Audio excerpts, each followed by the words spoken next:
Buletin Didik 20 Ogos bersama saya Nur Halifah Ghani. Assalamualaikum dan salam sejahtera. Yang di-Pertuan Agong Al-Sultan Abdullah Riayatuddin Al-Mustafa Bilal Shah berkenan melantik Datuk Seri Ismail Sabri Yaakob sebagai Perdana Menteri Malaysia ke-9. Seri Paduka Baginda menzahirkan pandangan dengan pelantikan Perdana Menteri baharu ini, kerajaan perlu meneruskan usaha-usaha memerangi pandemik COVID-19. Dalam kenyataan dikeluarkan Istana Negara, pelantikan itu selepas Baginda menerima surat akuan 114 ahli Dewan Rakyat sekaligus mencukupi untuk membentuk kerajaan. Seri Paduka Baginda turut berharap kemelut politik negara dapat diakhiri segera dan semua ahli Dewan Rakyat mengetepikan agenda politik dengan bersatu hati dan bersepakat demi kesejahteraan rakyat. Ismail Sabri, 61 tahun yang sebelum ini memegang jawatan Timbalan Perdana Menteri, dilantik ke jawatan itu berikutan Tan Sri Muhyiddin Yassin mengumumkan peletakan jawatan Perdana Menteri pada 16 Ogos setelah kehilangan sokongan majoriti ahli Dewan Rakyat. Sementara itu, istiadat pengurniaan surat cara pelantikan dan mengangkat serta menandatangani sumpah jawatan sebagai Perdana Menteri ke-9 akan dijalankan jam 2.30 petang esok.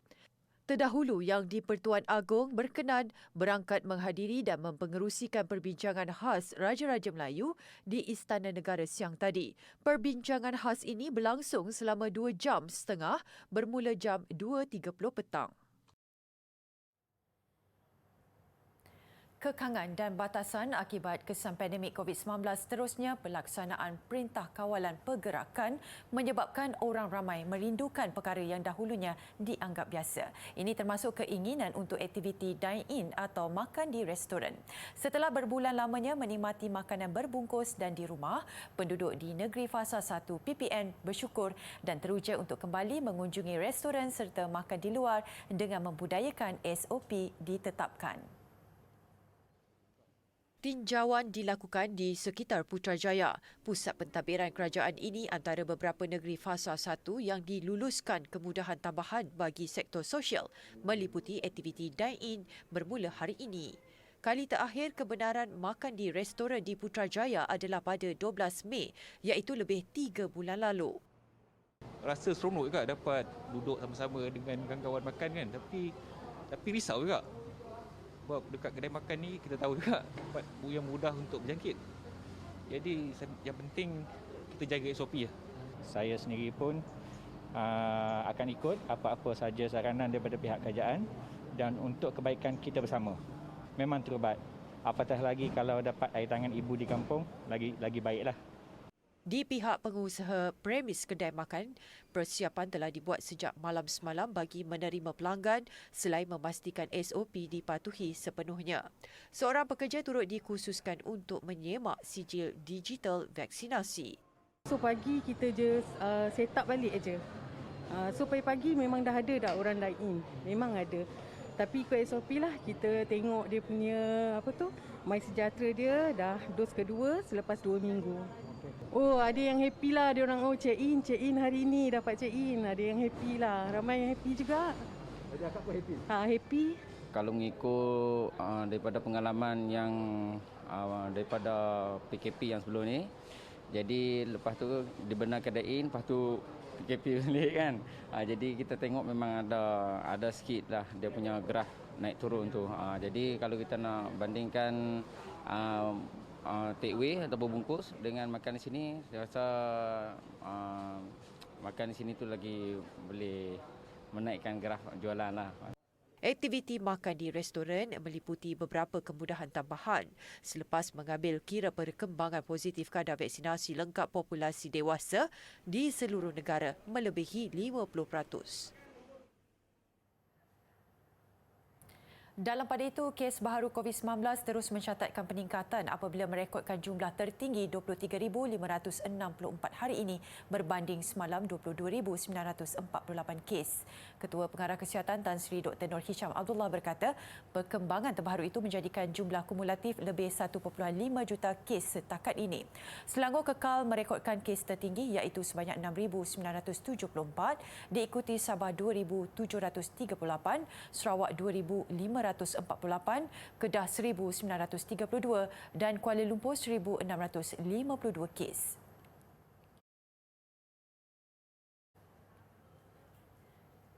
Malaysia hari ini juga menerima kumpulan pertama vaksin COVID-19 berdos tunggal jenis CanSino buatan China. Ia bagi merancangkan momentum program imunisasi COVID-19 kebangsaan PICK terutamanya di kawasan pedalaman.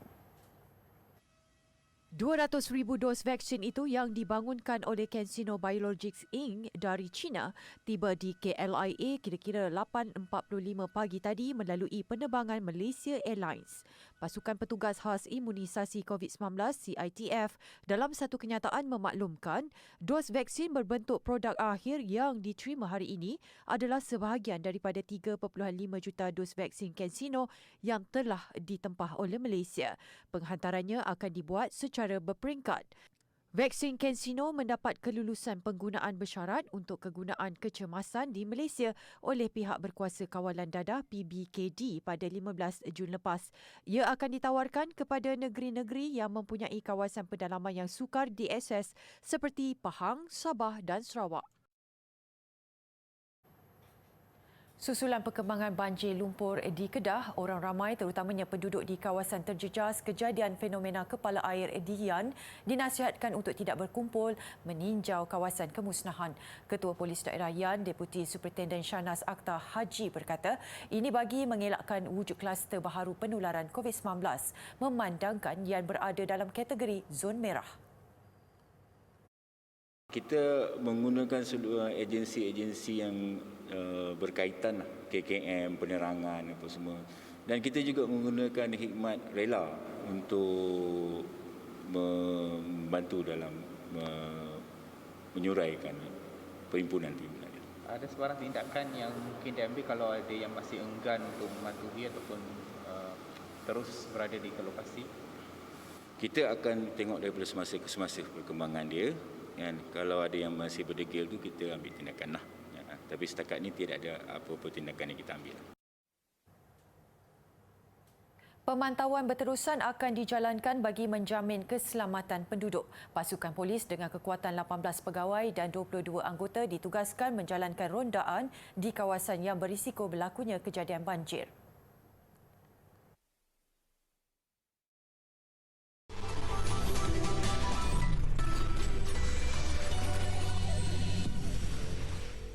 Biarpun di tengah kemelut pandemik, semangat kecintaan kepada negara masih dapat ditonjolkan melalui pelbagai cara yang kreatif.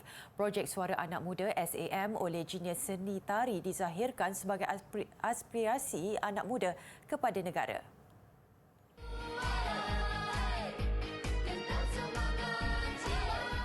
Projek SAM diadakan sempena Hari Kebangsaan yang tidak dapat diraikan secara fizikal dan besar-besaran tahun ini. Setakat ini, projek disertai lebih 50 peserta jinius seni tari di seluruh Malaysia. Selain daripada meraikan dan menyemarakkan lagi Bulan Kebangsaan Malaysia, projek SAM ini juga merupakan aktiviti fizikal yang menjadi alternatif kepada sesiapa yang terlibat untuk sentiasa kekal aktif dan produktif semasa berada di rumah. Selain itu, bagi perantis jinius seni tari, aktiviti ini dapat menyumbang jam kredit mereka dalam melengkapkan latihan di bawah program sijil atau diploma kemahiran Malaysia mereka.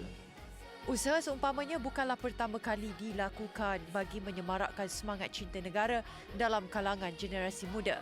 Pada tahun lalu, jinius seni tari turut menghasilkan satu muzik video. Produksi tersebut sepenuhnya hasil usaha dan buah fikiran para perantis jinius seni tari. Daripada penciptaan lagu, penulisan lirik, nyanyian, penciptaan koreografi, penyusunan jadual latihan, penghasilan dan pengurusan props sehinggalah kepada pelakon, penari dan pengarah, semua dibuat sendiri oleh mereka di bawah pemantauan tenaga pengajar. Semangat ini diharap tidak terhenti di sini, malah anak-anak remaja yang berminat boleh menyertai projek SAM sebagai tanda cinta kepada tanah air. Tontoni video penuh yang bakal ditayangkan di Instagram Jinius Seni Tari 25 Ogos ini.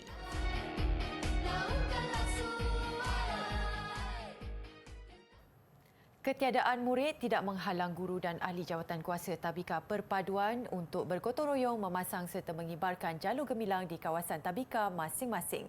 Tabika Perpaduan Ulu Beranang dan Tabika Perpaduan Taman Seri Pagi 2 Senawang Negeri Sembilan tetap meneruskan kempen sambutan Bulan Kebangsaan.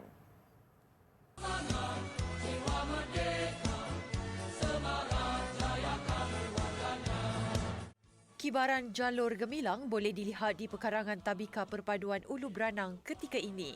Semangat patriotik guru dan ahli jawatan kuasa Tabika ini harus dipuji dan dicontohi. Ketika ramai yang mengeluh dan merintih dengan nasib yang melanda ketika pandemik, masih ada kelompok yang tetap bersemangat wajar untuk menyematkan rasa cintakan negara dan bangsa kepada generasi muda. Sementara itu, Guru Tabika Perpaduan Taman Suri Pagi 2 Senawang, Norma Rahmat memaklumkan walaupun tiada murid yang hadir kerana mematuhi arahan Pelan Pemulihan Negara PPN, usaha menyemarakkan sambutan bulan kemerdekaan tetap diadakan kerana ia sudah menjadi budaya sekian lama. Pemasangan jalur gemilang ini juga bagi menzahirkan suasana bulan kebangsaan yang perlu disambut setiap tahun sebagai tanda syukur atas keamanan negara walaupun ketika ini kita masih berperang menentang COVID-19.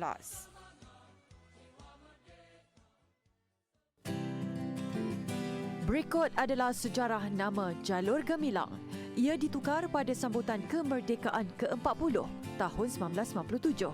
Nama tersebut diusul oleh Pegawai Jabatan Muzium Negara Encik Rizwan Tamin melalui satu peraduan. Ia berjaya menewaskan 28 cadangan nama seperti Malaysia Raya, Mega Sakti dan Saga Merah. Perdana Menteri pada ketika itu, Tun Dr. Mahathir Mohamad mengisytiharkan nama Jalur Gemilang pada 31 Ogos 1997 di Dataran Merdeka. Jalur pada bendera Malaysia menggambarkan satu haluan yang lurus, hala tuju dan arah yang sama dianuti oleh rakyat negara ini dari Perlis hingga ke Sabah dalam menuju kegemilangan bangsa dan negara. Gemilang pula bermaksud bercahaya, terang benderang dan cemerlang. Erti jalur atau bendera itu melambangkan kecemerlangan negara dan rakyat Malaysia.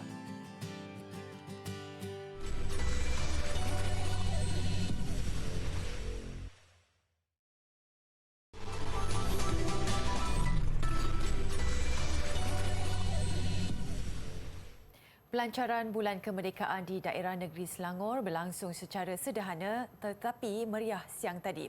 Walaupun pelancaran kempen tidak dapat diadakan seperti tahun-tahun sebelumnya akibat COVID-19, kehangatan dan momentum sambutan masih dapat dirasai. Kira-kira 700 jalur gemilang dipasang sekitar Jalan Pengkalan, Rantau Panjang, Kelang, Selangor bagi menaikkan semangat patriotik dan cintakan negara. Menurut Pengerusi Persatuan Penduduk Ramlan Hassan, walaupun negara berada dalam fasa 1 PPN, pihaknya tetap mengadakan kempen jalur gemilang dengan mengikut SOP ditetapkan. Bila persatuan kita lulus, kita pun membuat aktiviti. Aktiviti yang terdekat yang kita buat inilah aktiviti jalur gemilang sebenar hari kemerdekaan. Dan terima kasih kepada semua barisan tahan kuasa dan penduduk-penduduk khususnya di Jalan Pengkalan ini yang bekerjasama kita untuk menaikkan bendera. Dengan kos lebih kurang RM10,000 hasil kutipan daripada penduduk, usaha dilakukan bagi menyemarakkan lagi semangat sambutan pada tahun ini. Kita amat mengalu-alukan penglibatan masyarakat dalam memastikan jalur gemilang terus disemarakkan terutama di kawasan kampung dalam keadaan pandemik COVID-19 ini. Diharapkan semangat anak-anak muda ini akan terus bersemarak pada akan datang. Bukan semangat saja, tapi kami juga menjiwai kemerdekaan itu sendiri. Jadi kita sama-sama dengan penduduk-penduduk dan juga rakan-rakan yang bertungkul lumus mengeluarkan wang sendiri untuk menghasilkan bendera-bendera yang ada ni. Jadi saya mengharapkanlah rakyat-rakyat ini di luar sana khususnya pasanglah ataupun kibarkanlah jalur gemilang. Media Prima Berhad MPP pula mengajak rakyat Malaysia bangkit dan tabah berdepan cabaran era pandemik COVID-19 melalui kempen Kita Malaysia #BaikSemula sempena Hari Kemerdekaan dan Hari Malaysia. Ketua Pegawai Eksekutif Rangkaian Televisyen Media Prima MPTN dan Primeworks Studios, Datuk Khairul Anwar Salih berkata pihaknya mengaktifkan semula single Baik Semula ciptaan Faizal Tahir yang diperkenalkan awal tahun ini untuk kempen berkenaan. Khairul Anwar berkata, sepanjang tempoh kempen Kita Malaysia Baik Semula, program menarik pelbagai genre disusun merangkumi berita, keagamaan, bual bicara, majalah dan drama yang memberi inspirasi serta menyuntik semangat penonton. Difahamkan single Baik Semula dendangan Faizal Tahir, Jacqueline Victor, Siti Nodiana dan 7K Click turut mendapat sambutan menggalakkan. Video muziknya dihasilkan untuk memberi penghargaan kepada petugas hadapan yang komited menggalas tugas, selain usaha komuniti yang menghulurkan bantuan segera kepada insan memerlukan. Selain bagi menyuntik semangat dan memberi harapan kepada rakyat Malaysia bahawa negara mampu keluar dari kemelut pandemik jika semua pihak menyahut saranan mendapat vaksin dan mengamalkan SOP ketat dalam kehidupan harian. MPB juga mengumumkan inisiatif Tanda Pagar Baik Semula dilanjutkan dengan kolaborasi bersama platform perkongsian video terbesar China, TikTok.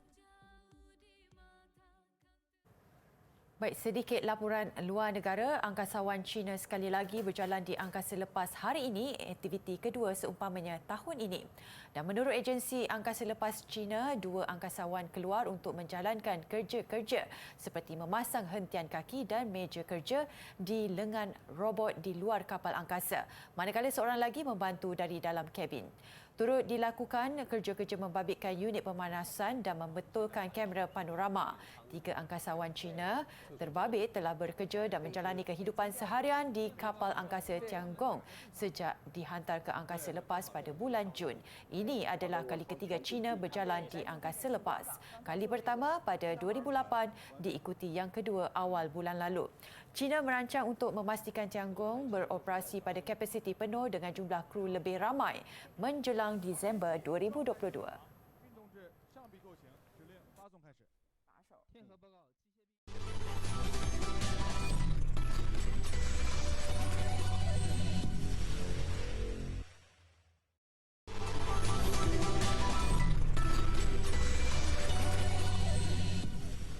Tidak boleh terima kalau atlet beri alasan gagal kerana tidak cukup pertandingan. Ini kerana semua sasaran pingat yang disandarkan kepada atlet terpilih sudah dikaji sebaiknya dan mereka perlu buktikan kemampuan setara dengan persiapan. Demikian amanat Ketua Kontijen Negara Datuk Seri Megat D. Syariman Zahiruddin yang mengetuai kumpulan pertama 22 atlet berlepas ke Sukan Paralimpik Tokyo 2020.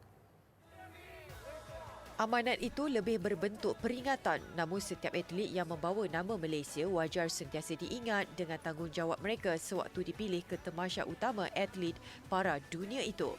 Semua orang tidak mempunyai competition, tak ada saingan, tak ada pergi kejohanan. So you all are the same. So there's no reason, tak ada sebab untuk atlet mengatakan tidak bersedialah, tidak cukup pertandingan. Semua adalah sama. So this way dia kena tunjuk yang dia boleh buat lah. So this is the only platform. So that saya tidak boleh terima apa-apa alasan untuk mereka gagal ke atau kata oh tak cukup itu, tak cukup ini. So there will be no exceptional for them, dia punya own self responsibility lah kalau boleh. Beliau berkata demikian sebelum berlepas ke Tokyo dari KLIA bersama kumpulan kedua terbesar kontijen negara ke Sukan Paralimpik 2020.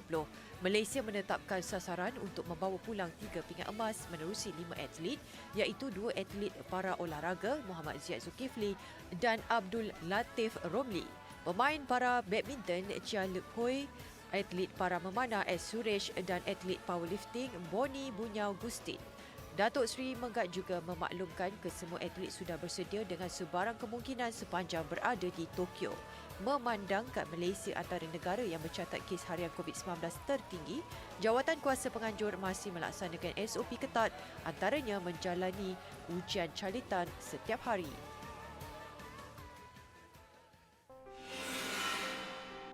Seterusnya, saksikan pemasangan simbol gergasi Paralimpik Tokyo 2020 di Taman Marine Odaiba. Pemasangan itu dilakukan pihak berkuasa beberapa hari sebelum tamasya bermula. Paralimpik Tokyo 2020 akan bermula 24 Ogos nanti dengan kira-kira 4,400 atlet dijadual beraksi pada edisi kali ini.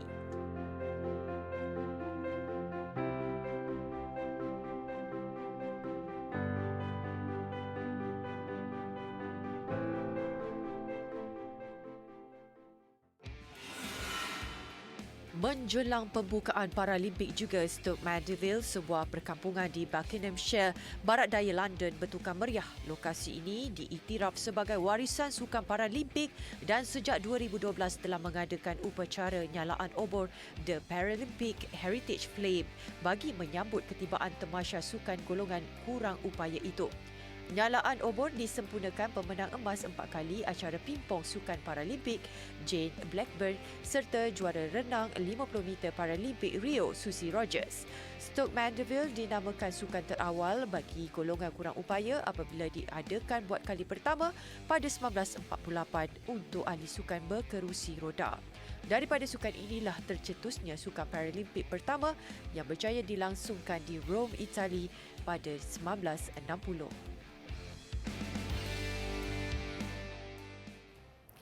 Sedikit perkembangan basikal jelajah Vuelta Spanyol. Saingan peringkat ke-6 berlangsung dari Ruquena ke Montana de Cuellar dan 2 insiden kemalangan terjadi membabitkan Julen Amezquita diikuti insiden membabitkan 4 lagi pelumba di pertengahan saingan.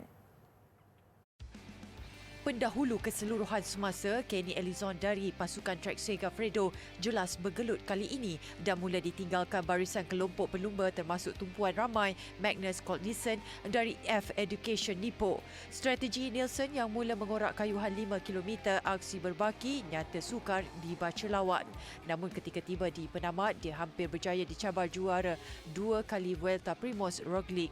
Apapun, Nielsen berjaya juga menamatkan aksi selaku pemenang dan ini adalah kejuaraan peringkat keempatnya sepanjang menyertai jelajah Vuelta. Roglič akur di tempat kedua namun pelumba Jumbo Visma ini tetap ceria kembali merampas versi pendahulu keseluruhan daripada Elizon.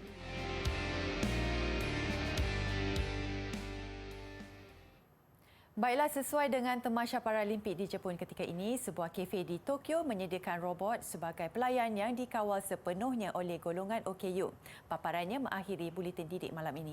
Saya Nur Halifah Ghani, salam hormat dan Assalamualaikum.